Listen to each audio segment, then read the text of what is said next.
Right. So here we are. Yes. And I'm so happy to do this interview with you. And I will call you Chrille because that is the name you have for everyone here in Sweden. Yeah.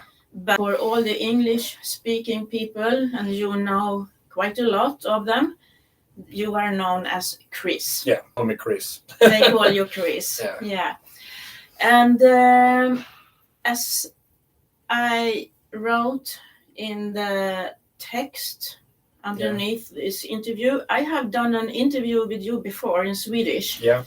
And then we were talking about your life and what has led you to your interest in Native American Indians. Yeah. And also what has led you to be a personal trainer. Yeah. And many things actually.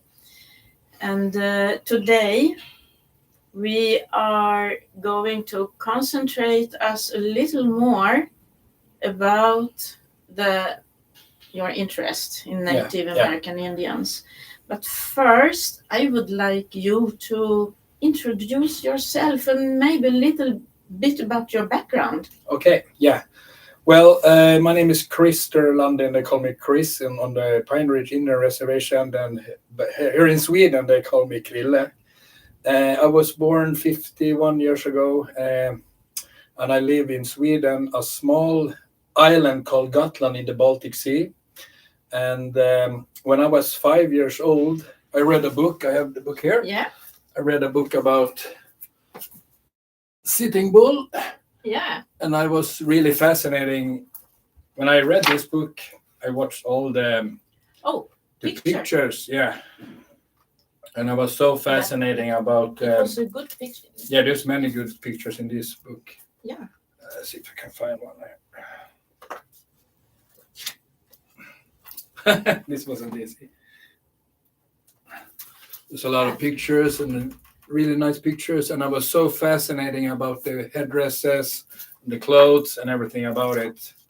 Yeah. And I also start reading this book, W. Ben Hunt. It's a book about how to make artifacts. Oh. How to make necklaces, how to make war bonnets. Wow. A whole book just about that. Yeah, it's a whole book about that. Yeah. How to make the clothes and moccasins and war bonnets. How old were you when you had this book? I was 5 years old. Then too? Yeah, so I started reading those two books. And when I was little, we lived in north of Gotland. We have a small island called Fårö. And we have a house there, me and my parents, and me and my brother played Indians. Yeah, okay. Every summer, so everything started with that. But you did not play like cowboys and Indians and cowboys like the other children. You were more like role playing. Yeah, but in the beginning we played like cowboys and Indians. Yeah, and we have a small teepee. My daddy made a small teepee, and we made our own clothes and arrow and lances and all that kind of stuff. And we lived like Indians for the entire summer. Yeah, so that is more like a role playing. Okay, so role playing. Okay, yeah. And I start reading all the books in the library about Native American Indians. So I think I was 14 years old. I have read all the books at Visby's library about Native American Indian, especially about the Lakotas, the Sioux Indians. So that's everything started with that. And when I was in the 6th grade, when I was 12 years old, my teacher asked me if I could have a lecture for the other kids about Native American Indian cultures in America. So when I was in the 6th grade, I had a lecture for 1 hour. I remember I was so really nervous about having that lecture for, I think it was like 30 or 40 people. So that's when I really like to start having lectures. Yeah. So I don't know. I think I have like over 1,000 lectures in Sweden now. Oh, yeah. So it's that is quite a lot. It's a lecture about Native American Indian cultures, but also lectures about training and health and that kind of stuff too. Yeah, of course. Yeah. Of course. Because then you also had a good practice from your earlier lectures about the Native American Indians to stand on. So, yeah. I still feel a little curious because I was also very, very interested about Indians when I was a child. And we played the Indians and the cowboys. Yeah. And but I also alone, actually, I was the only child in our area that was interested about the culture, about the history, and also read a lot. But I never came that far that you did. So I'm so curious. What do you have when you think as a child? What was it that made you kind of dig in so totally in this? I think I was so fascinating about the artifacts, especially the headdresses and the war shirts, the leggings, the clothes, everything about that. And I remember when I borrowed books at the library, there was a lot of pictures, old pictures, black and white pictures. And I was so fascinating in them. So I could just, every evening, I opened a book and I looked at that picture. I could look at it for maybe 20 minutes and just studying every detail in the picture. Yeah. So mostly I borrowed the books just to look at the pictures. Like I have here in my office, it's a lot of pictures and old photographs of red clouds and Sitting Bull and Rain in the Face. Yeah. And so I was so fascinating about how everything looked and the artifacts. Yeah. And when I was 14 years old, I have read there was no internet. It was kind of hard to order books from. Well, I couldn't order books from the United States, so I just bought books here in Sweden. It wasn't that much books to be able to read. But when I was 14 years old, my interest went down. Do you say went down? Yeah. Yeah, I lost a little bit of the interest, but then a really good movie came. It's Dances with Wolves. Yeah. In 91. A classicer. Yeah, classicer. And I went to the cinema and watched that movie, and I really, really liked it. So, and I remember I told my friends that I would like to go to the Indian reservation and live with the people there. And how old were you? You were 14 then? No. Later? When Dances with Wolves came, I think I was 18 years old. 18. Yeah. Oh. So I almost lost the interest when I was 14, 15 years old. Yeah. So for a couple of years, it was kind of cooling down. Yeah. And when I saw Dances with Wolves, I was also a seminar in Uppsala at the university there. The University of Uppsala invited a dance group from Pine Ridge Indian Reservation. Uh-huh. And I went to that seminar for, I think it was 2 or 3 days. And at that seminar, I met a medicine man, a Wishashawahan, a spiritual man from the Pine Ridge Indian Reservation. His name was Eli Tail. He passed away 1 year ago. And I started to send him letters that I wanted to come visit him. And I think it was 7 years later, I really, one of my friends told me that you only speak so much bullshit. You just say you're going to the Indian reservation, but you will never go to the Indian reservation. Oh. So I wrote to Eli and told him that I will come this summer. This was 1998. And I bought a ticket to Rapid City, and he picked me up at the airport, and I stayed with him and his family for 5 weeks. Yeah. The first time. The first trip to Res. Yeah. And I know since the interview in Swedish. Yeah. That you should never say never to you. No. Because then. Yeah. Yeah. So maybe I think, if I remember correctly, you said also that you are so grateful to your friend now, because that what he said with you will never go there, that was the thing that actually triggered you to do it, to make it happen. Yeah. Yeah, and his name is Stefan Persson. So if he watches this video, he will. Yeah. He changed your life. Yeah, I usually say to my friends, my life started when I was 25 years old, when I went to the Res, because before that I was just a dreamer. I just daydreaming all the time. I would like to do this, but I never did anything. No. But when I did this, really just bought the ticket, just go there, had no idea what to expect, and then I went there, and it was a new kind of, when everything is just, it's up to you what you want to do with your life. Yeah. So that's it, like on my shirt, it's like live your dream. It's live your dream. It's up to you. Yeah. Because that is the key. Yeah. Live your dream. Live your dream. Yeah. Yeah.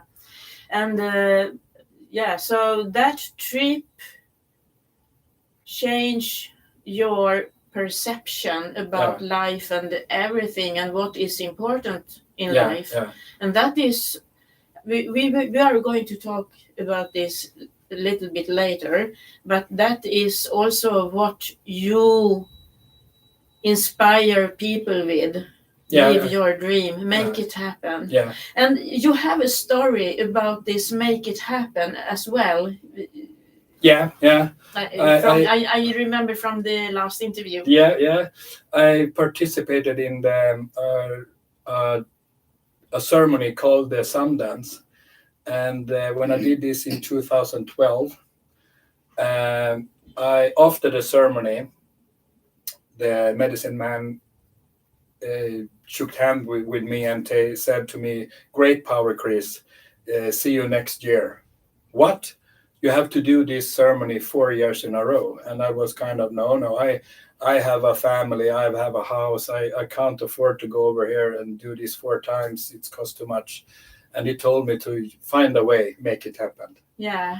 So I found a way, and I made it happen. I was now back in 2013, 14, and 15 to participate in the Sundance. So yes. So you did it for I did it for years. Yeah, like you should. Yeah.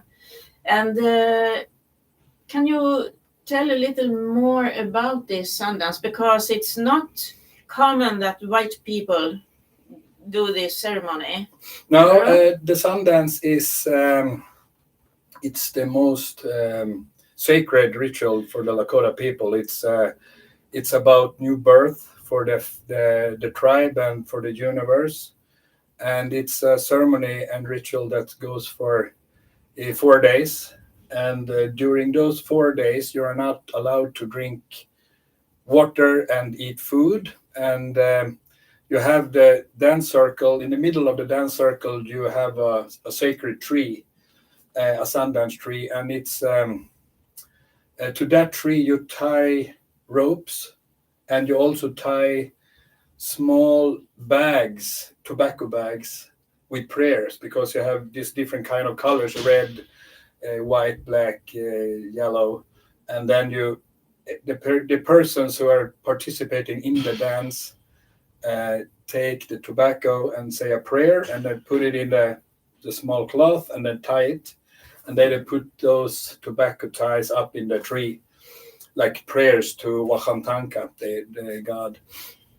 And during those 4 days, if you want to, you can pierce. You can choose to pierce in the chest when you take a bit of the skin and you put a knife through it, and then you take a skewer and put it inside under the skin, and then you tie the rope to the tree and then it's you should lean back so you stretch the skin, and finally you will tear the flesh away, so you turn loose like the umbilical cord. So what does it symbolize? It symbolizes the newborn, like when you get born, you have this umbilical cord, I think it's called, and you cut that cord. Yeah, so it symbolizes the umbilical cord. And you can also choose to drag the buffalo skulls in the back. And when you are having children, when you're giving birth, you are suffering and you are bleeding, and the finest thing you can give back to Wakantanka is your own pain and sacrifice, and just like you bleed to give back to creation. So that's what it symbolizes. And after those 4 days, you have reborn the universe, and you do this to have good health for 1 more year. The complete tribe, the whole tribe do this. So the dancers do this for the whole tribe. The dancers be reborn, and for the whole universe to be reborn. And you said that you could also drag buffalo skulls from the back. You pierce. You pierce in the back. Yeah, you pierce in the scapula, the shoulder blades. And then you drag I drag 8 skulls. 8 skulls. Yeah, and you drag them as far as you can, and when finally the rope will pull the flesh, and you will get free. Then you are done with this sacrifice. And it's up to every participant to choose if they want to pierce or not. You can participate without piercing too, because it's really hard to. It's hard to for 4 days to pray and stare at the sun. It's really hot. It's really hot, and it's hard. Yeah. But if you pray hard, you will manage to do this. So you have done all that. You have stared to the sun and been praying. Yeah. And you have pierced your front. In the chest and in the back too. And the back. Yeah. And it was really an honor for me to be able to do that. So you have done a lot for the tribe.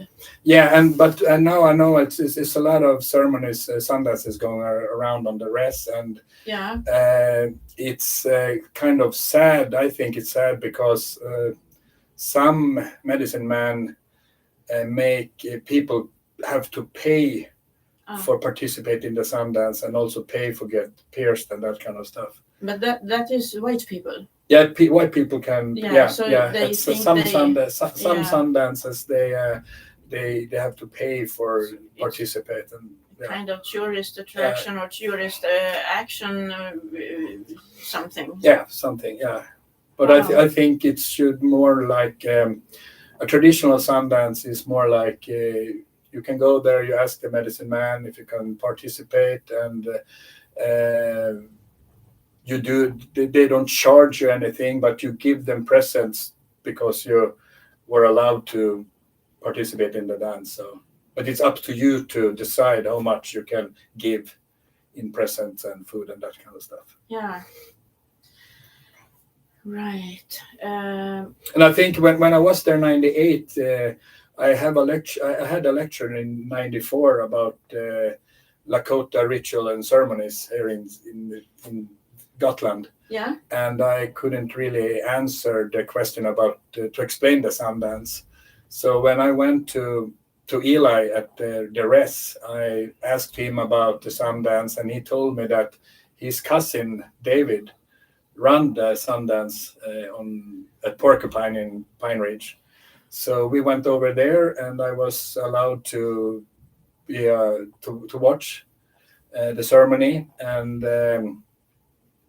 I really wanted to participate, because I think when I was a little child and read this book when I was 5 years old, Sitting Bull was a sun dancer. Yeah. And I was also fascinating about I saw the drawn pictures about the sun dance, and I even had dreams about me dancing the Sundance. Yeah. Ah. So I felt like I really would like to do, and I must do this. Yeah. It's, but you, the first time you thought you would just do it once. Yeah, I thought I was only do this once, and so I did it back 2012 the first time, and he told me that I must do this 4 years.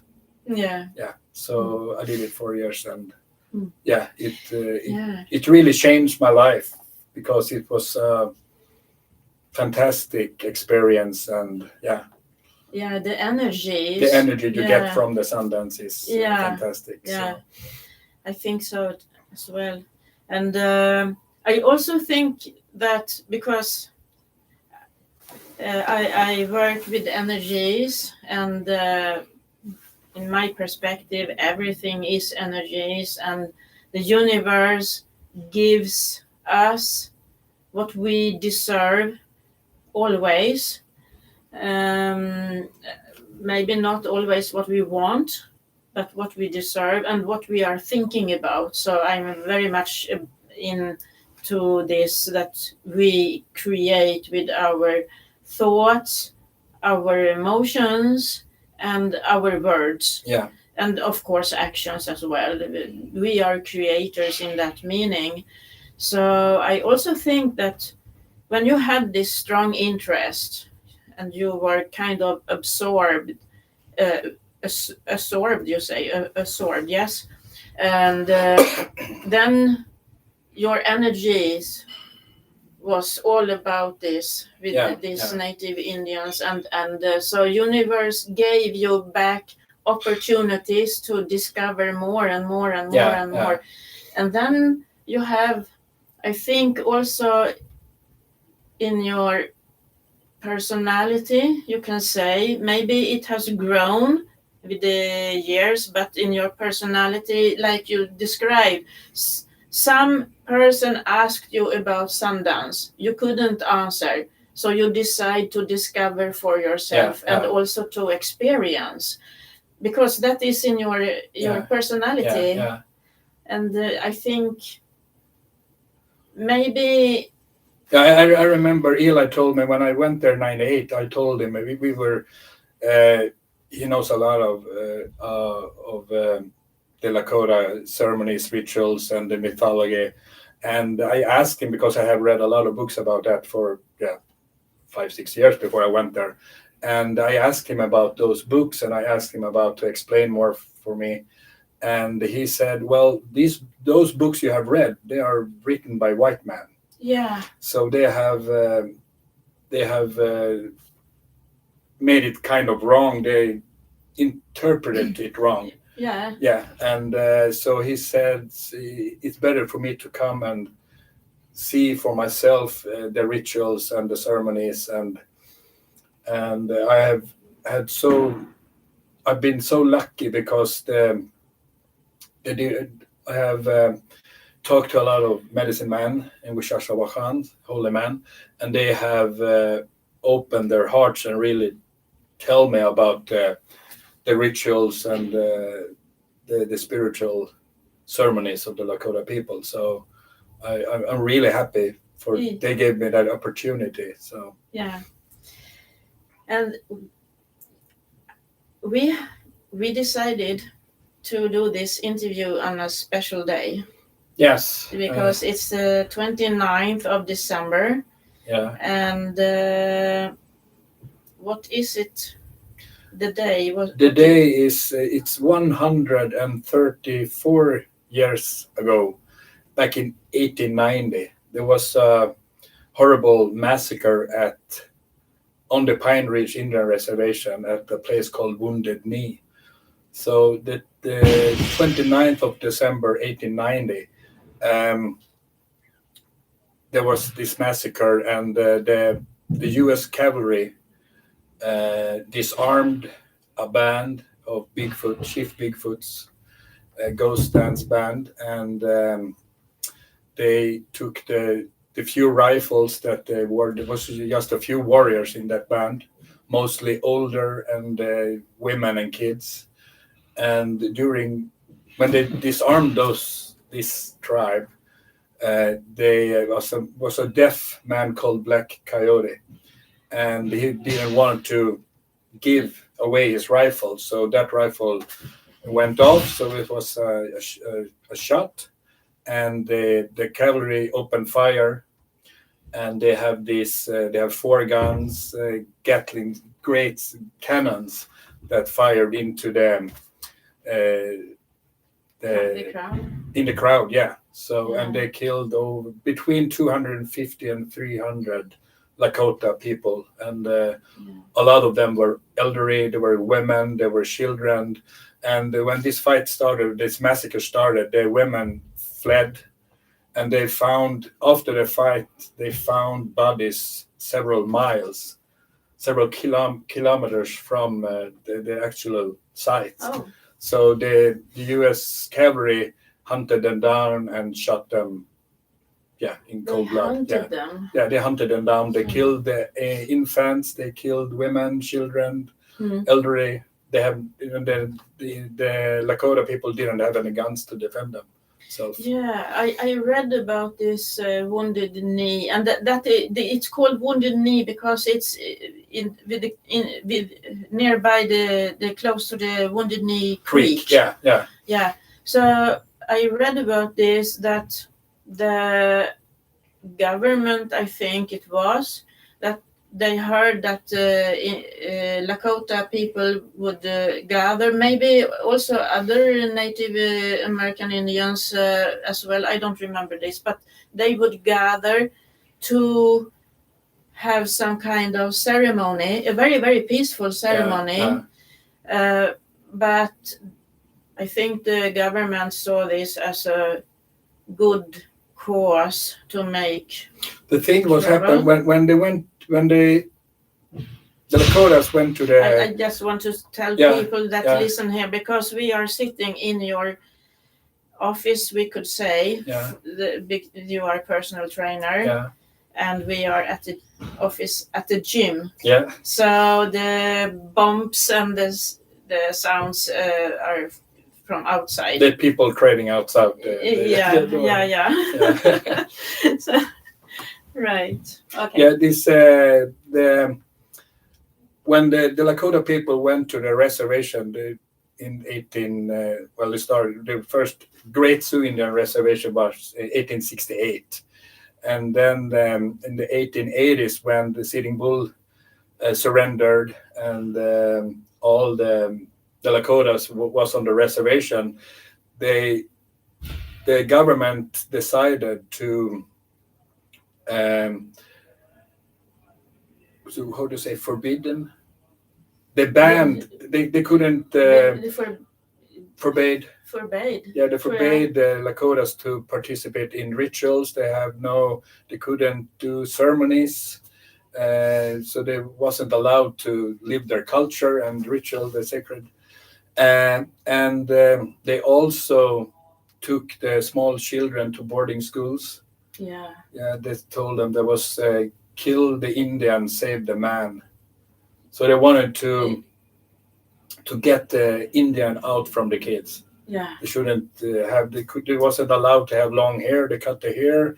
They couldn't dress in their traditional clothes. Or speak their native language. Speak their native language. No, and during and the Lakotas got rations, food and stuff from the government for payment for selling their land, but and the government wanted the Lakotas to start farming, but it was really hard to farm on the rest because it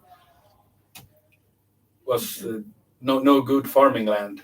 No, and during 1888, 89, they were starving, and they have lost almost all their hope. And in 89, there was a medicine man a shaman called Wowoka from the Paiute tribe that had a vision about if they were dancing this dance, the ghost dance, they were supposed to get the buffalo should return, and the white people should vanish from the earth, and the dead relatives will come back.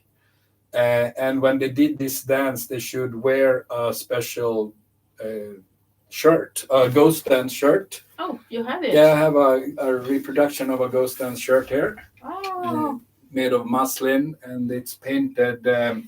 Yeah. It's an eagle there, and you have some dragonflies. You have magpie feathers and crow feathers. You have the stars and moon. Yeah. And on the backside, you have stars, moons. You have crow. You have magpie. Turtle. Yeah. Yeah. And the Lakota people, they thought that these shirts were bulletproof too. Oh. So, but that must have been some kind of misunderstanding. Yeah. And during this dance, the shaman used a staff like this. Oh. Yeah, to wave Is over. a buffalo horn? No, that's cow horn, because the buffalo was almost extinct then. Yeah. And those who distincted the buffaloes, that really was the whole life for the Lakota people, that was the white people.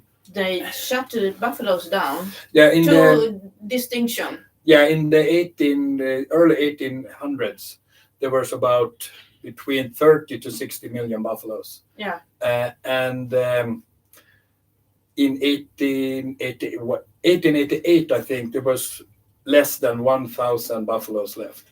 And the buffalo meant everything to the Lakota people and the Plains tribes. It was over 30 tribes on the Plains. Yeah. And they used everything from the buffalo. They have the meat for food. They have the robes for blankets. They have the hide for clothes, moccasins. They use the sinew for sewing, for thread.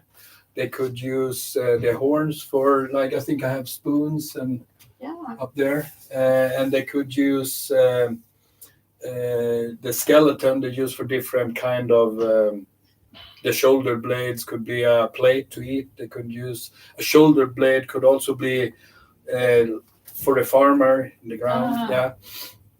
And they used everything from the buffalo. Yeah. And when there wasn't no more buffalo, they have no economy to live.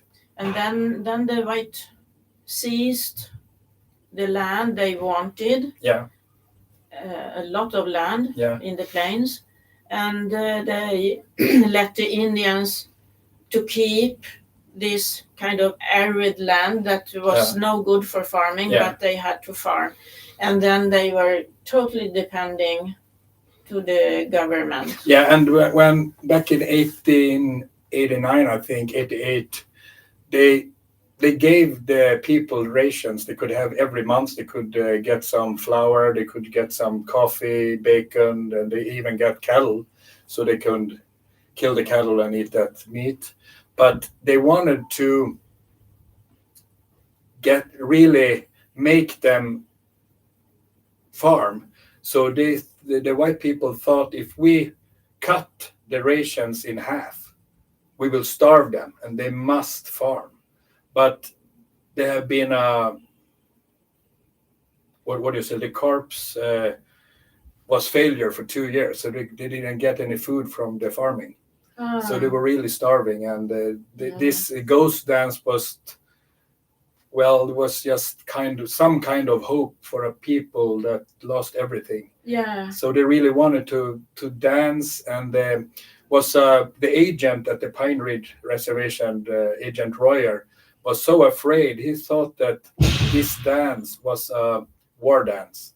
Yeah. So he wrote to the government, and they sent the cavalry out there, and they also send reporters, people who would like to write articles in the newspaper. And when they came out there, because Agent Royer said that this was a war dance and it's gonna be a Sioux uprising, the tribe will start a war. And when the newspapers went out there, they saw that there wasn't any hostility at all out there. No. So they made up stories about what was going on. Yeah, what was going on, just to sell papers in New York and Washington. And that also became a reason for the cavalry to be hostile. Yeah, so everything was kind of misunderstandings from a lot of different. Yeah. So everything was back there at the Wounded Knee. Everything just went terrible. Yeah. When they start shooting and really killed all those. Yeah. A horrific massacre. Yeah. For innocent people. Yeah, and they also gave medals to that massacre. I think 19 army soldiers got a medal of war honor. Yeah, war honor. Yeah, crazy. So crazy. Yeah. So, yeah. But also that massacre, you said it also started a lot of tragedy for the Lakota people and those, but also it kind of ended this terrible shooting and massacring and all this. Yeah, most books ends at the Wounded Knee massacre because then that was the really end of the Indian wars on the plains. What they call. Yeah. But they also the General Miles was he was the one who wanted to have a court against the officers at the Wounded Knee massacre, and later on he was really a man who wanted to help the Lakota people. He was a spokesman for them too. So he kind of changed, turned around. Yeah, right. Yeah, I think I saw a movie a long time ago with a general that completely turned around and kind of became a spokesman for the Lakota people. Maybe it's about him. No, I don't know. Right. So when you were talking about this, that the children were sent to boarding schools, white boarding schools, of course, and they were forbidden to wear the clothes, speak their language, and everything. I was thinking about how we in Sweden have treated. Treated. Yeah, our Sápmi people. Yeah. Our natives. It's the same. Yeah. It's the whole concept. The same. History repeats itself. Yeah. Because this is in the 1900. I think we say in English as well 1900. Well, anyway. They were forbidden until 1968. Yeah. So that is not long ago. No. So I think the Lakota people got their religious freedom in 1970. I think it was 1978. 1978. Yeah. Yeah. So, but it's kind of, for me, it's kind of now time. Yeah. It seems not long ago, and no, it's only little more than 100 years since this started. But I was born in 1973, and the Lakota people got their religious freedom in 78 when I started to read about the Lakota people. And after the Wounded Knee massacre in 1890, they were they were really poor at the rest. They were starving. There was a lot of sickness. They died from starvation. They died from sickness. And back in 1934, the government wanted to give back more power to the tribes. So they started this Reorganization Act of 1934. When they started a tribal government, and the government really wanted the reservation to get better, but after the World War II, there was another president who wanted to, I don't remember, determinations. They wanted to get the people to go from the reservation out to the big cities. Mm-hmm. I don't remember. I don't know how to say it. That is urbanisering. Urbanize. Yeah, you urbanize them. Maybe you say. Yeah, they English. want people to Make go them, from the rest to go to Detroit, go to Chicago, and work and live in small apartments. But this is also a kind of whitening them. Yeah, of course. And it's not to give them strength to live in their own culture. I think they call this some kind of extermination act. Yeah, extermination. Extermination. Yeah, because they wanted to fix the problem on the reservation by doing this. Yeah, they thought. So back in 1970s, there was really there was so discrimination. Discrimination, yes. And American Indian movement under Russell Means, you have Dennis Banks, and they were having a siege at the Wounded Knee massacre site for 71 days, where they occupied it, and the government, U.S. government, sent the troops and FBI, and there was newspapers and TV teams from all over the world, and I think it was even in the Swedish newspaper about this Wounded Knee siege, and there was I think it was a couple of Lakota people who was shot, and there was also a couple of FBI agents that was shot at this siege for 71 days. Wow. Yeah, and this put the Lakota people on the map again. Yeah, in the newspapers all over the world, and it really showed how bad the situation was on different kind of Indian reservation in the United States. So something good turned out from it. Yeah. So first, a couple of years before, they have occupied Alcatraz, the prison of Alcatraz. I think it was in 68 or 69. And then they have this at the Wounded Knee massacre site. And after that, they got better at the reservation, but it's still really poverty there now. Yeah. I think on the Pine Ridge Inner Reservation, there's like 40% have no water, they have no electricity. There's 80% having problems with alcohol, having problems with drugs. The people get like the life expectancy is 48 for men and 52 for women. Wow. Yeah, so it's really low. Yeah. I think in Sweden it's like 80 years old.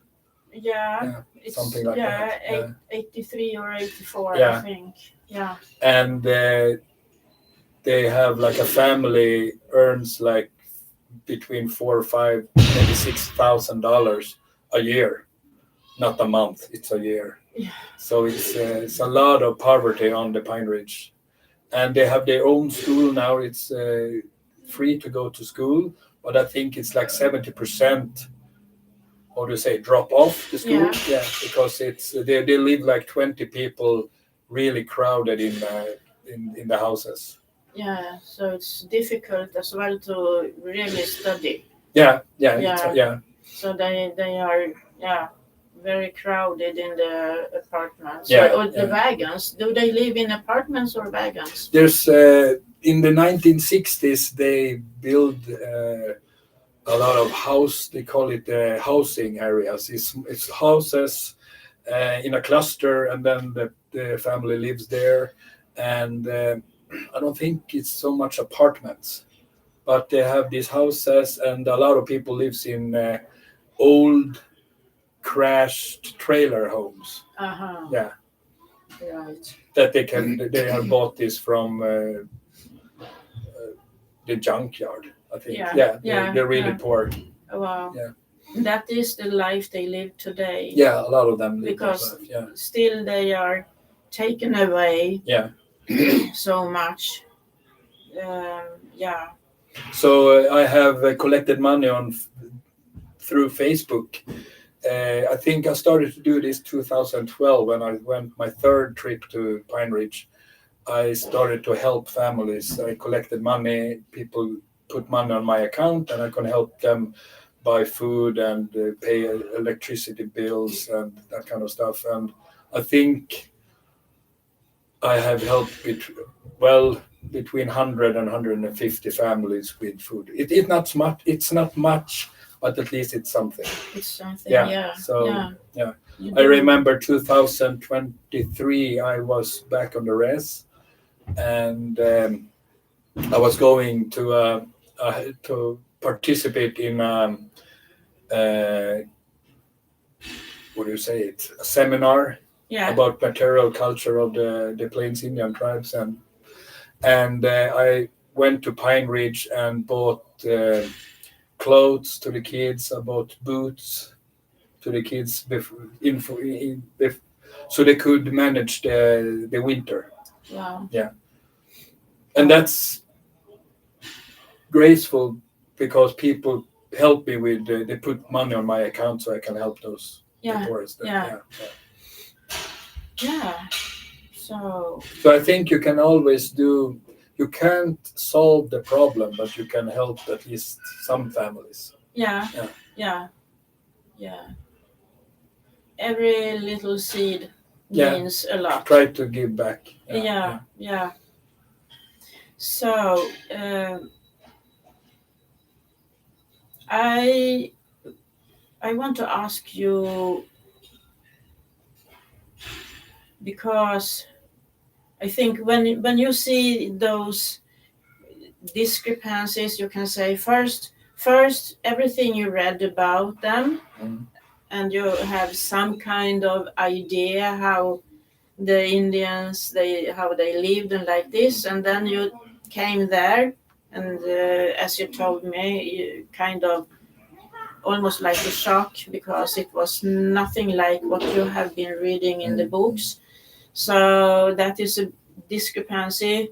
And also when you compare your life here in Sweden and their life and everything, so in what would you say has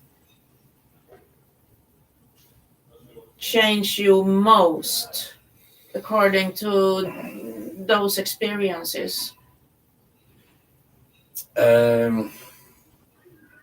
Wow. I don't know. I think we should be glad here in Sweden because we have food on the table every day. We have clean water.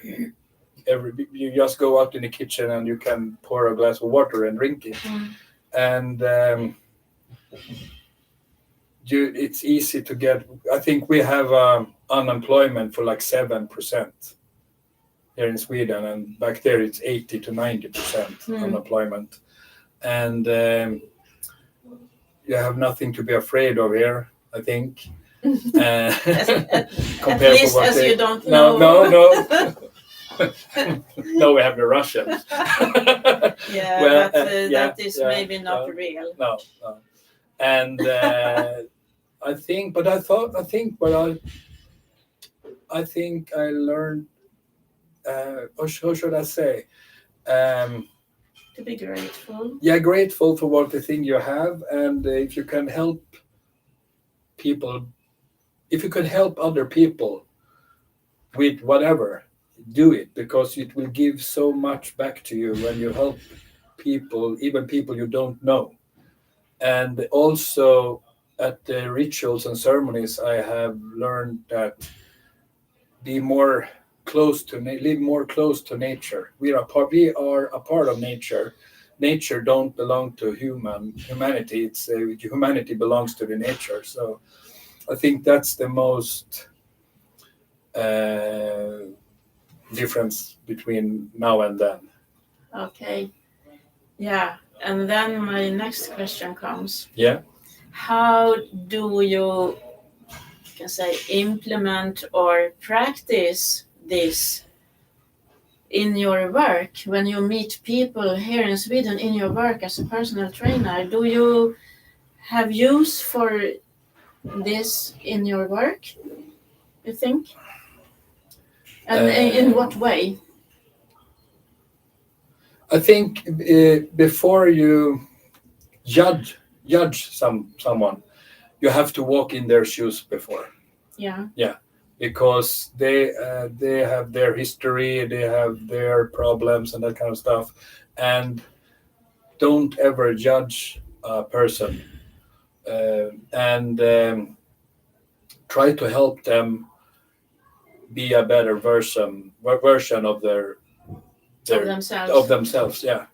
Mm. And well, I really like, I love to help people. Yeah. I know. Because it gives me so much energy and it gives back so much. So I think that's the meaning of my life: help other people be a better version of themselves. Yeah. I would say also because this, as I was talking about before, about energy. Yeah. Because when you meet a person that really from its heart, from the heart, Yeah. have this, you can say, conviction, and this is a solid truth. Yeah. that which you express, then everyone around you feel this, and so you not give in actions, you also give in your intentions. Yeah. And the energies that just stems and streams from your heart, all every time, always. Yeah. Constantly. So I think when you have this conviction and this truth from your heart, then you also help. Even if you help a few, that will ripple off in the energies out in the universe. Now I'm really wow. But that is my truth. Yeah. So important, because I can. The first meeting I had with you, I felt, wow, this man works from his heart. Okay, thank you. Yeah. Yeah. And I also think you have to, because I meet people from different cultures and backgrounds, and I think it's really, you must respect everybody. Yeah. No matter what they are having kind of culture, but you have to respect them. And this with the energy is really interesting, because some people you get a connection with immediately. You just feel like this is great. And some people it's really, you maybe know them for 10 or 20 years, but you get no connection with them. Yeah. Mm. So I would like to end up this interview to talk a little about your job as a personal trainer. Yeah. And I know that you have so many educations. Yeah. And you are you are not completed the education you are in now? No, it's muscle fascia mastery. Yeah. Master. Yeah. And so you are on your going always to heighten your competence, you can say, or broaden and heighten. And as you said, you want to help people to be a better version of themselves. And what I like, you are my first experience with a personal trainer, but what I like is that you you really, really, really see to the whole person. Yeah. So you have really knowledge about, you say, not diets. What do you say? Yeah, the you food. say diet, Yeah, the food diet, and yeah, diets yeah. and like this, and also kind of lifestyle. Yeah. And everything that has to be the Yeah, body yeah, to do. yeah. So I started to the first course I went was a personal trainer. Was in 2004, so it's 20 years now. And when I was finished that course and that education, I was starting to help people because I have been exercising at the gym for 38 years now. And when I started to go to the gym, there was no personal trainers to help people. So I did a lot of wrong. I lifted wrong. I didn't eat the way I should eat. So I did so much wrong. So when I went this course, it was to know and understand how to exercise and eat by myself. But then I started helping people doing that. But I found out that I could give them a workout plan, and they wouldn't do that. And I wrote how they should eat, and they didn't do that either. So after a few years, I went to have some education, coach education, how to coach people. Yeah. And the more you know that you don't know a thing. yeah. And people had a lot of injuries. They had a lot of what do you say, sickness. Yeah. They have high blood pressure. They maybe had depression. They have all of this diabetes. And so I had to study about a medical trainer too to help, so I could use exercise as a medicine to help them with their sickness. And well, so I think this is my 24th education I'm taking now. Yeah. So yeah. just to try to help them with everything, because you can do the exercise right, you have to eat right, you have to sleep enough. Mm-hmm. And you have to live in harmony. You have to less stress, all that kind of stuff. Yeah. So I try to help them with all of those things.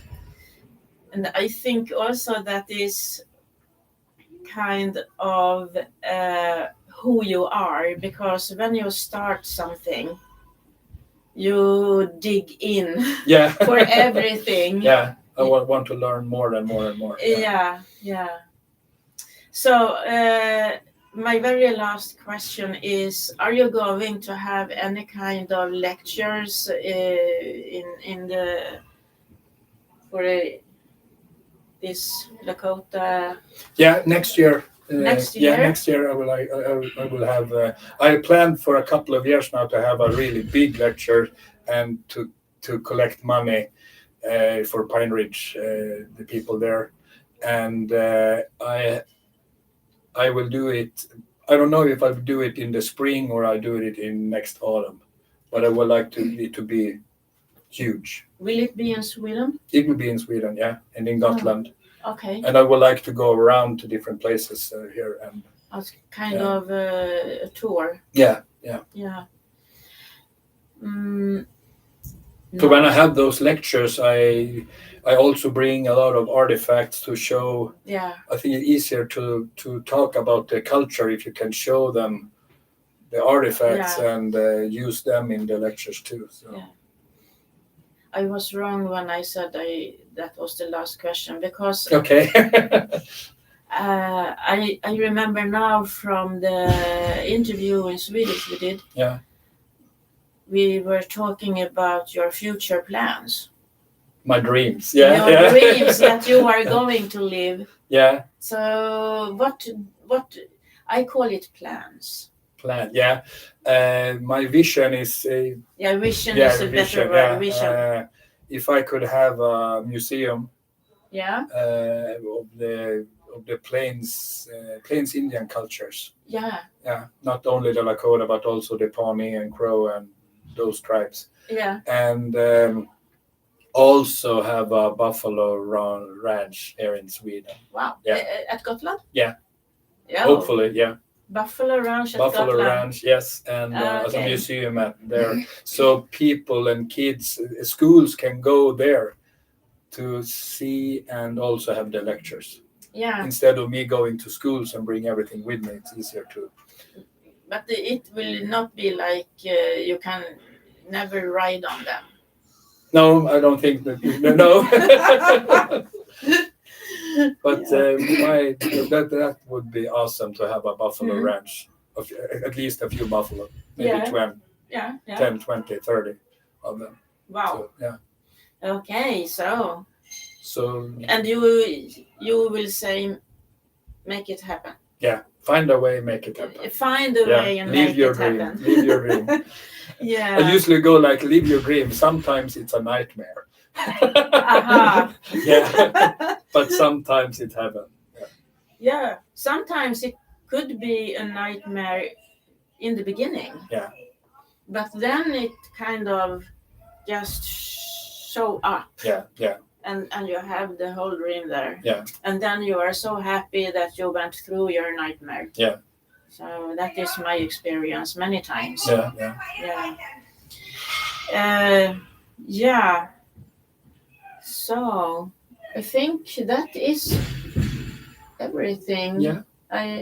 Is there anything you think we should bring up before we end this interview? No. No. Oh, yeah, I have something more. Yeah. If people, when they listen to this, think that, I want to contribute to you, how to contribute if they want? How do they do? I think it's the easiest way is to write me on Messenger. They find me on Facebook. Yeah. Is it possible to put out my Facebook there? And I don't know. No. This is a very difficult technical question for me. Yeah. But in Messenger, if they find me, Christer, CHRISTER Lundin. Yeah. Messenger. Yeah. Yeah. And also maybe if they want to friend you. Yeah, on of Facebook. Course. Yes, of course. Yeah. They could. I would love them to friend me. Yeah. And if you're in Sweden, you can Swish. You can use Swish to get money on the account. Yeah. And just wrote Lakota on that. Yeah. Okay. So and so the easiest way is to go through Messenger. Facebook and Messenger, and you would like them to friend you. Yeah, of course. Yeah. Okay, then you know. Yeah. Chris or Chrille is a wonderful friend, I can tell you. Thank you. Okay, we will end this interview. Yeah. Thank you so much. Yeah. And I can say I was quite nervous before we started because you are my first interview in English. Yeah, it's hard to do it in English because you want to tell so much and you don't know, you can't find the word. No. So I think both of you and me say like, we're sorry the English wasn't that good, but we tried the best we could. No, I think we say we did this well. Yeah, we did that. Yeah. Yeah. And I would like to say Happy New Year to everybody. Yeah. And if you can go to Google and just write Wounded Knee Massacre. There's a lot of stuff about the massacre there. Yeah. So please do read about this massacre, and when you go there, you will have also a lot of links, and you can go further to read history, because I think it's so important to understand history. Yeah. Because if you understand history, even if it's not about Swedish history, it doesn't matter, because history always repeats itself, and then you will have a better understanding for today's And I can also say for people that are in United States and they go to Wounded Knee on the Pine Ridge in a reservation and go around there, and you can visit museums in Rapid. You can go to, there's a lot of nice places to visit as a tourist. Yeah. To get to learn learn more about the Lakota culture. And yeah. So if you have the opportunity, go to visit the res. Yeah, do that. So thank you so much, Thank you. Chrille. So Thank you so I much. loved to have this interview, and you were perfect to do it for the first time for me. Thank you. It's so good. Yeah, so I will turn this off. Okay, and I also want to thank you everyone watching this. So thank you so much. Så va.